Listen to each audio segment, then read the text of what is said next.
Hey everyone, just want to start things off with a quick note that Schorr Manor Studio is back on Kickstarter with a new campaign for my latest spooky novel, Flight of the Phantasmadactyls.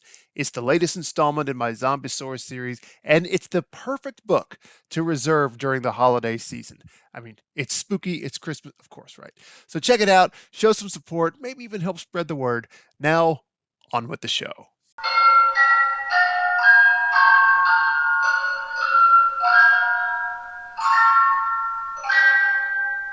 Hey guys, as you can see behind me, we've got a Charles Dickens-esque setup here for Christmas. I was pretty excited to be able to put together something that was actually spooky for Christmas. Now, despite what you might think, most of what's behind me is not super expensive. So I thought that I would put together a video showing you guys how we did it, the pieces we use, where you can get them. I apologize that it's already put together, so I can't give you like a how-to as I do it, but it's pretty straightforward, and I'll do my best to describe everything as we go through. All right, so first what we have here is our wrought iron fencing, and the way that we created this is, again, pretty straightforward and fairly cheap. Each single piece is just like a small, I believe these are like a 1-inch PVC pipe. I got the smallest we could, again, cutting costs as much as possible. And this is just a 1-inch piece of wood that we just drilled holes through and ran them through it. And that's really it. And the way that I recommend doing this to keep your costs low is to plan ahead. We just did one section at a time. Each section is roughly 3 feet long, so just do a little bit at a time to avoid it getting expensive, because yeah, if you try to make all of these at once, yeah, the cost could kind of get away from you, not to mention the workload, because it can be a little time consuming to put these together. So my recommendation to cut costs and maintain your sanity is, just don't get in a rush. Start early in the year and just start putting them together. Last ones here are the toppers. For this one, we did put out a little bit of money and just ordered actual fence post toppers. Got these off of Amazon.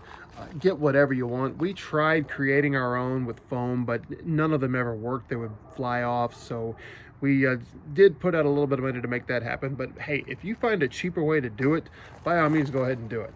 And we just, to add a little bit of atmosphere, we have a whole bunch of skulls here that we've gathered up from yard sales and thrift stores. And so we included several skulls throughout the fence post, as you can see, surrounding our gigantic setup. Now our sign here was just something for a little added atmosphere that I wanted to create to make it clear to anybody driving by what this setup is.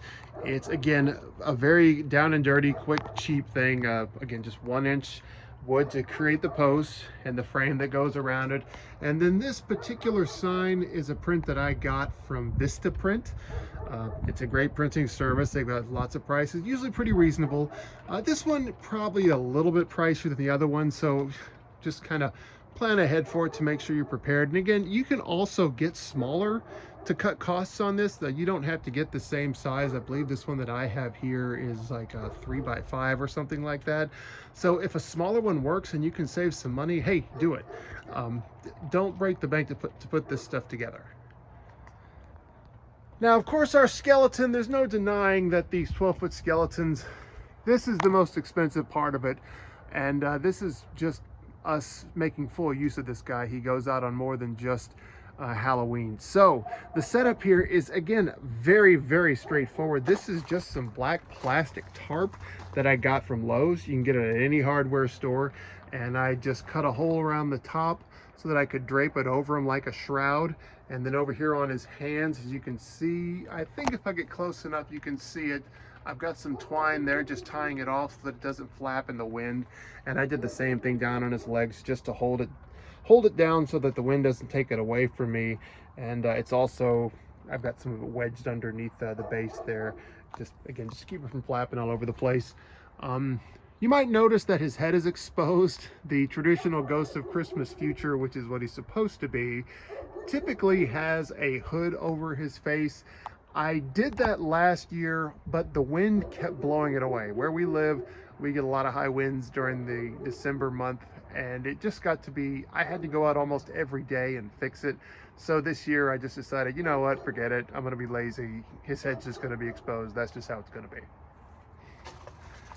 And now finally, again, this is really what gave me the whole idea to put this thing together, was this projection from Atmos FX of Jacob Marley.